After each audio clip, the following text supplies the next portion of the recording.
200 ships in total. This was only the first wave. They weren't quite as bold as they had been, though. They hadn't shocked nearly as close as they could have. Had their gambit worked, Renaud had no doubt that his force's survivors would be neck-deep in jackals this very moment. He'd burn their fingers. They weren't willing to approach without greater numbers. In less than 7 hours, he would be engaged by at least 2 of the 5 elements. 2 hours after that, he would be fighting all 5, plus whatever additional units the enemy had marshaled in that time. "I believe I owe you an apology in turn," Renaud said to Emil. The strategist raised his head. "Indeed?" "Yes. If a serpent was leading this force, those rail squadrons would already be maneuvering against us. One to shell us and the other to bombard our outriders as we attempted to close with the first group. They are holding back, waiting for support. Avians are statistically more likely to favor defensive stances," the thoughtful replied. "They prefer moving as large groups. Van Io theorized that it is a result of their evolutionary psychology. Their ancestors hunted in large predatory flocks and their uplifting was scarcely 3 centuries ago." Emil continued. The Tribune nodded politely for a moment, before turning away. The carriers were launching their drones, hundreds of smaller red pinpricks appearing like the spread of a pathogen. "Execute Phase 2, Renaud ordered. The fleet began to move, adjusting its course towards the furthest of the jackal elements, one of the rail gunners. Those ships would either be forced to withdraw or engage Renaud's force all on their own. To observers, it would appear that Renaud's force was either withdrawing or extremely reluctant to engage the Escanje. Which is precisely what they were. The plan called for the jackals to be drawn away from their defense of Yultukdon, not faced in open battle. Yes, their fingers were burned and they would be hesitant to accept what their scopes were telling them, but they would still pursue, drawing more and more ships to their force. In the final analysis, it would look like a compact commander who had wanted to field test a new weapon and probe a command nexus's defenses. That was all Renaud asked of his enemy. That they would believe his lies until it was too late to do otherwise. "And so," the Bastion leader said, standing upon the pulpit and looking down at his crew, "we truly begin to earn our victory." Tisserand curled his fingers into his palms as he watched the display. Execution Force Renaud almost fully engaged. After the failure of their decapitation strike, the jackals had thrown everything they had on hand at the armada. Every soldier's instinct in the group leader chafed at having to sit here, unable to affect the outcome. His comrades were fighting and dying, men and women he had known for years. All on the word of this emissary. This broken, with an effort, he pulled his gaze away from the status reports and shimmering dance of lights. It was all so clean, with no indication of the carnage unfurling in the blinking of light codes. The Tribune paused as he saw the human's expression. There was something there, but he could not have said what, only that he did not like it. The human stepped down from the command pulpit, moving over to the navigation console. "Get out," she said to Sectator Undatem, not even looking at the Tribune. Unda looked from the human to her commander. Tisserand nodded, trying to keep his expression neutral, through the set of his jaw and the hardness of his expression betrayed him. The officer gave up her post, allowing the broken to climb onto the chair. The small female's thin fingers flew across the control board, screens and holographic displays filling with equations, scrolling faster than Tisserand could see. She hesitated then, sitting back in the chair. The computer was still processing her data. All it needed was the final sequence to carry out the shock. The squadron status board pinged, the veiled archers were awaiting the code. "What are you waiting for?" Tisserand demanded. "They're out of position." Finish your work and jump the ships. Wait, Echo replied, holding up her forefinger. The group leader bit back on his first response. The sow was watching the telemetry feeds, her eyes darting back and forth. A moment passed. Another. The group leader's ire rose. Emissary, he hissed through clenched teeth. Again, the human did not even bother to look at him. Wait. Wait for what? For the moment. Disren counted to 10. The moment, he asked softly. A little smile fluttered across the human's lips, there and gone. Yes. The right moment. The jackals have been drawn away from their deadlines. Disren snapped. How much more right do you need it to be? Her head snapped towards him. Because they haven't been drawn away enough. There was a flatness to her voice, a lack of expression that was in itself disturbing, but her green eyes flashed. What we're seeing is old data, she pointed out. Those ships haven't been where we see them now for hours. They could have moved further out, to join up with other squadrons and formations in preparation for the assault on Redemption of Soul, or they could have moved back. Until I'm satisfied that they cannot interfere with our operation, I will not finish my calculations. We will wait. Our analysis, Disren's tactical officer interjected hotly. Is flawed, Echo interrupted. The deadness of her face gave way. Her lip curled as if the word itself was something foul. I won't let the brain-dead hulk you call a computer cause this operation to fail. Disren waved his tactical officer back to his station. And I suppose, he said, fighting to hold onto his temper, the Bastion leader had warned him of the Broken's impudence, but having to deal with the uppity little sow's unwarranted sense of importance was fraying his last nerve. That you have a superior insight into the tactical situation than the finest analysis engines in the force and the most capable officers in the flotilla. The human's features lost the hint of challenge. Yes, she replied, her voice once again turning flat. As I said. It's what I was made for. She raised her head, meeting Disren's gaze. It's why I was sent here by your Triarch. Are you questioning your leader's wisdom? At that moment, the Tribune would have rather bitten off his own tongue than given an answer. Of course not, he said quietly, holding on the edges of his temper. Where the Triarchs lead, I shall follow.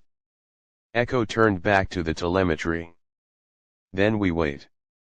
Minutes passed, one after the other in agonizing slowness. Disren forced himself to remain quiet, running through the lessons of obedience in his head, but it was increasingly difficult to keep his own counsel. Every moment they tarried here was another moment in which the jackals arrayed more ships against the Bastion leader's fleet. Another moment in which a Triarch's life was put in danger. He stared at the human, ignoring the twitching of her eyes and the faint coppery stink of her blood. Disren distracted himself with squadron status reports, trying not to pay attention to the fact that Bastion leader Rana now faced 300 warships. The noose was tightening and still they sat here, doing nothing.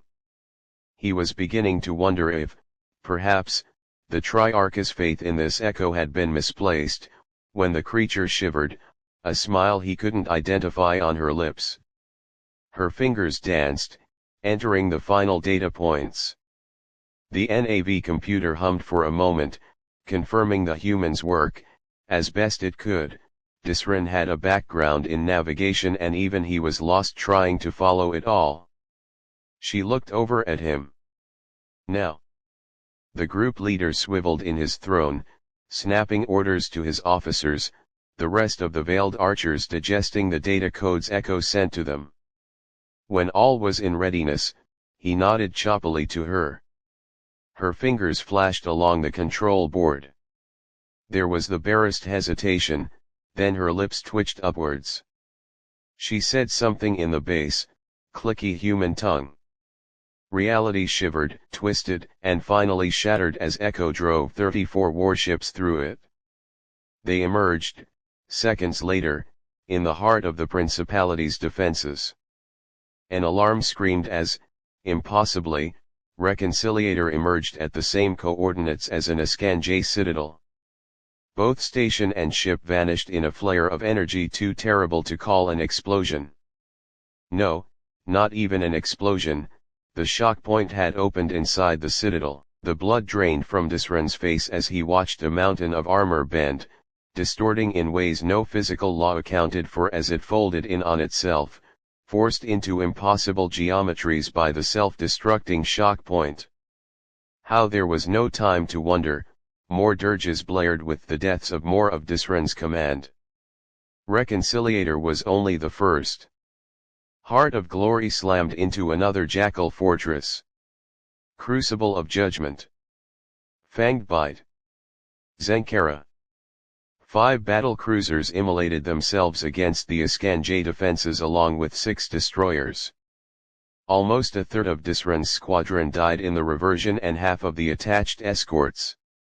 The group leader was out of his throne in a heartbeat. "What is this?" he cried. "You said you could jump us with perfect accuracy." The human female raised her head. "I did."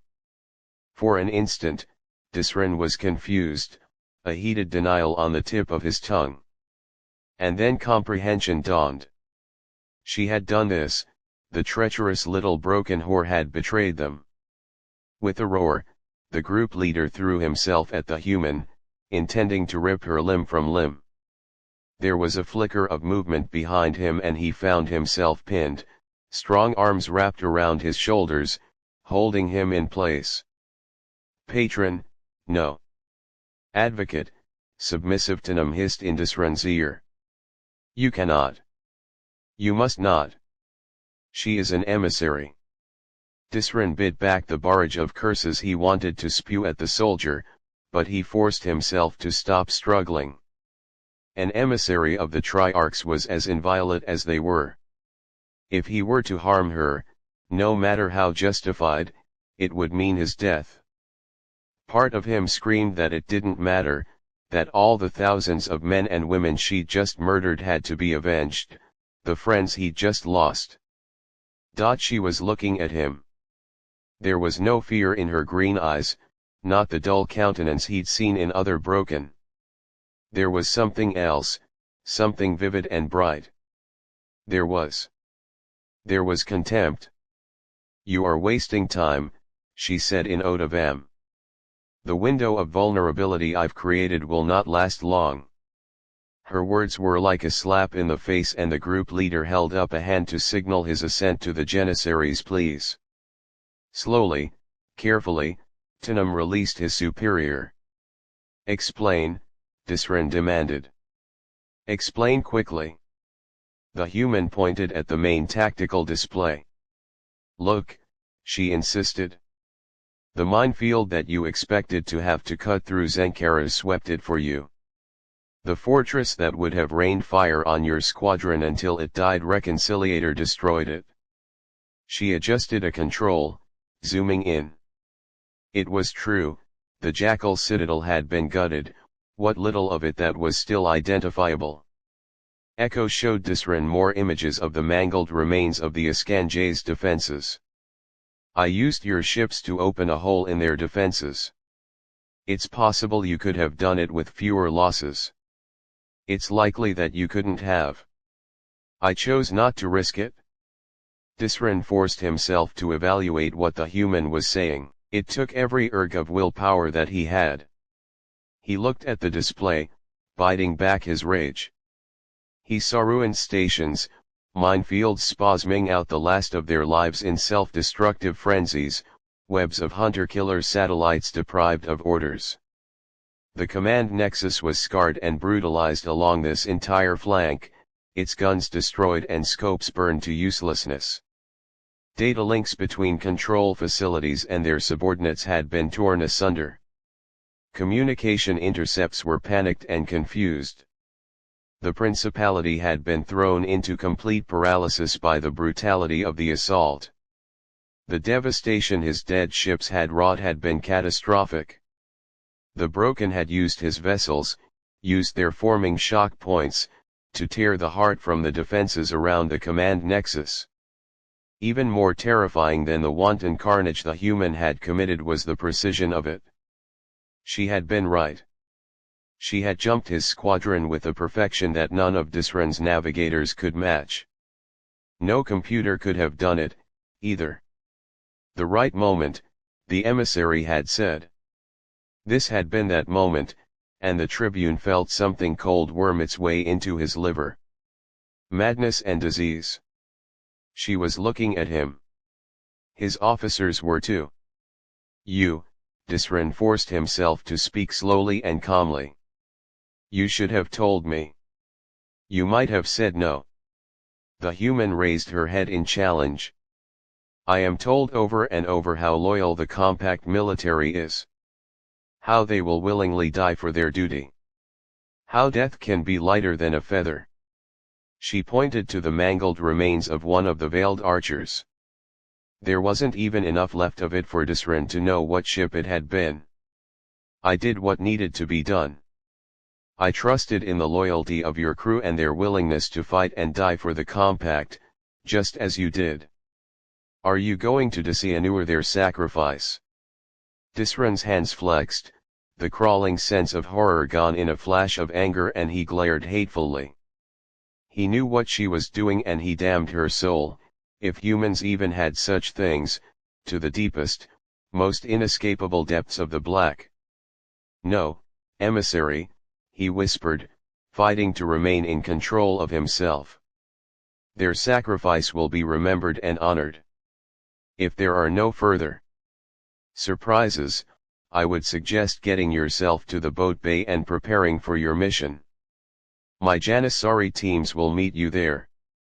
She dipped her head in acknowledgement. Disran did not watch her leave, demanding status reports from what remained of his squadron. The emissary had indeed thrown the jackals off their stride, and he would take full advantage of it. Just as he would remember the look in her eyes as she had spoken so highly of his dead.